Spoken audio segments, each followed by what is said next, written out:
Nasusuka ako nung una eh. Kasi talagang yung dugo, hindi nila inaalis yung dugo. Sinasama sa pagluto na hindi hinuhugasan ng maayos.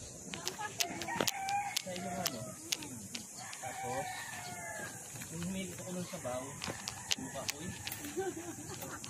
Suka ko. Ay amoy sunog na may, amoy dugo na may balahibo na sunog. Parang alam ko kung ano yun.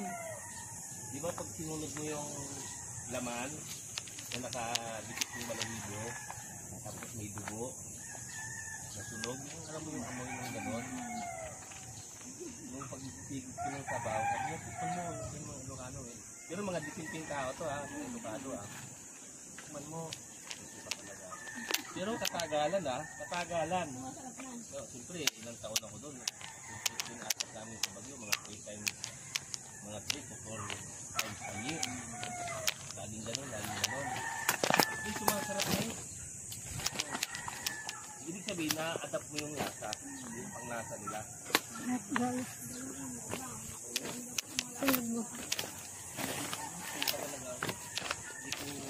Pero nung na-adapt ko yung ano, yung panglasa nila, ay kung okay naman pala, masarap na. Kasi pag bata ka pa, na yun na yung kinakain mo. Nakita mo dito. Diba sa parteng Ilocano, yung palaka, no? Sinasabawan pa. Sinasabawan nila yun. Nakakain na no? Hindi, nakikita ko eh. Sa mga kilala ko, kaibigan ko dati. Pwede ka pala kakain ng mga palaka. Hindi pa.